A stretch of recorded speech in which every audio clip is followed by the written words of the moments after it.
চোখে পেস্টি লাখে পেস্টি ছি ছি ওইসব চ্যাংড়া গালার চোখেও পেস্টি ওর লাখেও পেস্টি ওর কানে কোয়েল গা ধুয়ে হুঁস নাই নীল বাড়ে তো লাল পড়ে দেখেন হয় যারা হৃষ্টপুষ্ট তাগড়া চ্যাংড়া ওর স্ত্রী কিন্তু ভালো লাগে আর যেগুলা চ্যাংড়া কুলিহা লাগা ট্যাপসি মারা হ্যান্ডিক্যাপ এক পাল্টি দিবেন তো 3 পাল্টি খেবে ফের একজনকে লাত মারছে তো 3 পাল্টি খেয়া পড়ছে ওই শর্ট ভিডিও বানাইছে মারছে এক লাত উল্টা পড়ছে খাদে যে তো এরকম করে বানাইছে তো আসলে ওরা গল্প করে জি ভাই ঠিকই আর গল্প করবে না কেন যেগুলো সুন্দর মেয়ে ওর পুরুষটা কিন্তু ভালো লাগে ভাই ভালো ভালো মানে যে স্ত্রীটা সুন্দর হিমামালানি চেহারা দেখা মাথা খারাপ ওর পুরুষটা দেখা মাথা খারাপ ওই মোবাইলে দেখেছে একজনা খুব সুন্দর স্ত্রী বিয়ে করে নিয়েছে তো গাড়িতে বোলেরোতে বসে আছে তোর পুরুষটা এত কালো পুরা মোবিল লেগে থাকলো মানে বুঝা যাবে না জ্যাকেটের মতন কালো তো হ্যাঁ তোর ওর স্ত্রীর দিকে দেখেন কে হাসা হাসা আর ওর স্ত্রীর দেখা কাহে ও খালি দেখা কানছে ডরাইছে বাবরে ই ধারকাইয়ার সাথে বিয়ে হলো নাকি আর ওর স্ত্রীটা ই তো দেখে বাপ শুদ্ধা বলতে ওরে সুভার হলে এত সুন্দর স্ত্রী এত সুন্দর ও খালির কে দেখে যা এরকম আছে খেপা খালি হা করে আছে তো ওইরকম যে ওরা আফসুসে বলছে তোমার পুরুষ আরো কত সুন্দর মুখ দেখতে লাগে ভালো আমার পুরুষ শিয়াল মুখা ভাল্লুকের মতন কালো চোখ বড় দাঁত বড় বান্দর মুখা হয় তার পাঞ্জরে বসতে গেলে লাগে বড় ভাই তার পাঞ্জরে বসতে গেলে লাগে বড় ভাই কানে গন্ধ দাঁতে গন্ধ কানে গন্ধ দাঁতে গন্ধ গন্ধ মুখের গোড়া সারা শরীর গন্ধ করে যেন সড়া সড়াক সারা শরীর গন্ধ করে যেন সড়া সড়াক চোখে পেস্টি লাখে পেস্টি ছি ছি ওইসব চ্যাংড়া গালার চোখেও পেস্টি ওর লাখেও পেস্টি ওর কানে কোয়েল গা ধুয়ে হুঁস নাই নীল বাড়ে তো লাল পড়ে দেখি কেমন লাগে আর ওর স্ত্রী একদম হিমামালা নেই বুঝতে পারছেন তো কথা হচ্ছে ওই লেখা বলছে চোখে পেস্টি লাখে পেস্টি পোটা পড়ে খাটি আর না জানিয়া বাপ মা তরে দিল বেটি ভাত খাবো না তালাক নিব ভাত খাবো না তালাক নিব এই পুরুষের কাছে পরে কত বিয়ে আসবা দূর দারাজ হতে পরে কত বিয়ে আসবা দূর দারাজ হতে তো ভাইরা আমার একটু মন খুলে দান করেন দেরি করবেন না মা খালা নানিরা একটু তাড়াতাড়ি দান করবেন দেরি করবেন না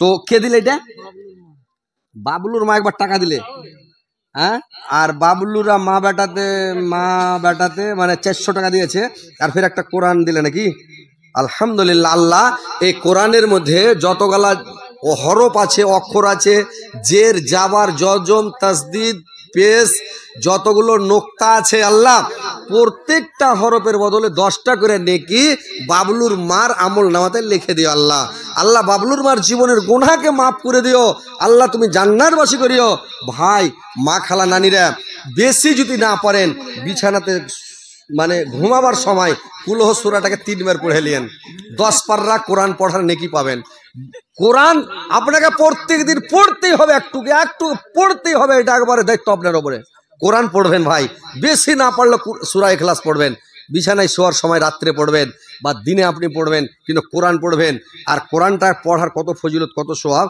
যে আপনি কোরআন যখন পড়বেন একটা লোক ভাই কোরআন পড়া জানতো না পাঞ্জাবে তো কোরআন পড়া জানতো না তো লোকটা প্রত্যেক দিন কোরআনকে মেল করে দিত এরকম করে কোরআনকে মেল করে দিয়ে লাইনে হাত ঘষতো এরকম করে আর কহতো মানে পাঞ্জাবি লোক তো ওরকে ভাষাতে বলতো ও আল্লাহ সাইয়া জি আপ जो कहंदा जी वो सच कहंदा जी মানে ও আল্লাহ তুমি কোরআনের মধ্যে যেটাই বলেছ আল্লাহ ওটাই সত্য বলেছ তুমি কোনোদিন মিথ্যা বলনি আর কোরআনে কোনো মিথ্যা কথা নাই ঝুট কথা নাই আল্লাহ তুমি যেটাই বলেছ ওটাই সত্য যেটাই বলেছ ওটাই সত্য এই কথা বলে আর খালি লাইন ঘুরায় কোরআন পড়তে জানে না তো কি করবে তো লোকটা যখন মরে গেছে তো মাটি দিতে গেছে, তোর কবর থেকে সেন্ট ছুটছে, খুশবু, একবারে সেন্ট বের হচ্ছে ভাই, খুশবু বের হচ্ছে, আহা হা।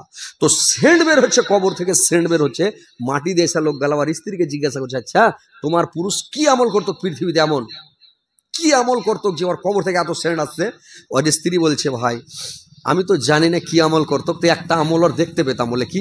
বলে প্রত্যেক দিন ও যখন মানে বাদশার কাছে যাবে, কাজে যাবে, তো সকালবেলায় ফজরের নামাজ পড়ার পরে কোরআন নিয়ে বসবে, আর নামাজ পড়ার পরে কোরআন নিয়ে বসে এক পাতা, বেশি নয় একটা পাতা, খালি এরকম করে হাত ঘষবে, ও আল্লাহ সৈয়াজি আপ जो कहंदाजी ও सच कहंदाजी।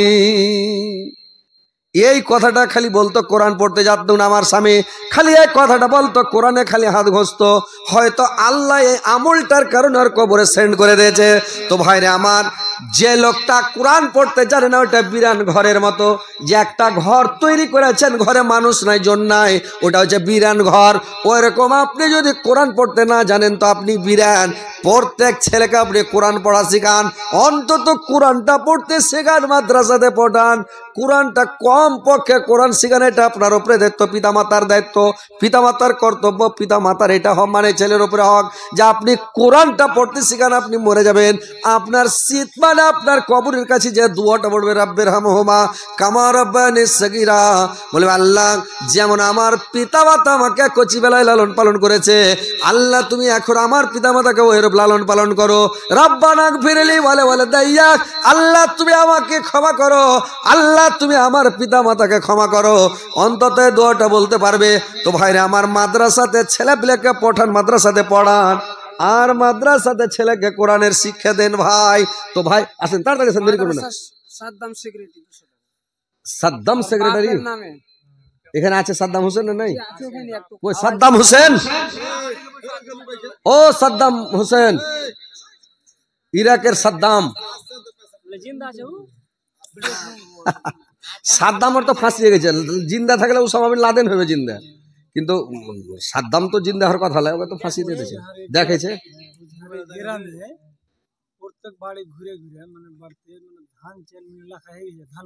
ধান আর ভুট্টা খেলেছেন আগে? হ্যাঁ ঠিক আছে, কহেন নামটি, হ্যান্ড করে কহেন, ফাটাফাট কহেন। নুরুল হক দোকানদার 50 কিলো ভুট্টা, 30 কিলো ধান। নুরুল হক 25 কিলো ভুট্টা, 25 কিলো ধান। আক্তার হোসেন 50 কিলো ধান। মোজাফর হোসেন 50 কিলো ধান ভুট্টা। নজরুল 10 কিলো ভুট্টা। তারিকুল 50 কিলো ভুট্টা, 1 কুইন্টাল ধান, আলহামদুলিল্লাহ। নাসিম আক্তার 20 কিলো ধান, 20 কিলো ভুট্টা, আলহামদুলিল্লাহ। আব্দুল কাদের জেলানি 20 কিলো ভুট্টা, 20 কিলো ধান। মফিজুদ্দিন 20 কিলো ভুট্টা। কি রে বাবা, আংটি আর হার গালালে, আলহামদুলিল্লাহ, নারে তাকবীর। দুটা আংটি পেয়েছি, আল্লাহ। কি নাম কহিলেন না রে বাবা? একটা শামিমা খাতুন আর একটা সোমাইয়া খাতুন। সোমাইয়ারি হাত পা বেদে দুষ্টরা সব নিলেন ঘেরে, অস্তরের আঘাতে বেহুশ করে ফেলিলেন রাস্তায়, উৎপীড়নে ঈমান বৃদ্ধি ভয় তো তাদের নাই। আল্লাহ তোমার দুটা বান্দি মাওলা সোমাইয়া খাতুন, আল্লাহ আর একজন কি নাম কইলেন রে ভাই? শামিমা খাতুন। শামিমা খাতুন আর সোমাইয়া খাতুন দুইজনে দুটো আংটি দিয়েছে। আল্লাহদের জীবনের গুনাহ খাতা মাফ করো, জীবনের ভুল ত্রুটি মার্জনা করো। দেখেন আল্লাহ বিজোড়কে পছন্দ করে। হ্যাঁ, তো কথা হচ্ছে দুটা পাওয়া গেছে, আর একটা আংটি গেলা কেউ খুলে দাও নানিরা, যে আল্লাহর প্রিয় বান্দি, যে আল্লাহকে ভালোবাসে। এই কেটে এটা সাদ্দাম হোসেন নাকি? কি নাম?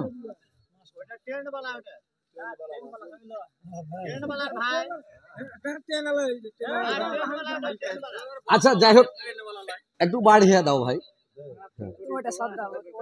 ও সাদ্দাম হোসেন, এদিকে না, পালাইছেন কেন? এদিকে পালাইছে, হায় রে কপাল। একটু মোসাফা করেন নাকি?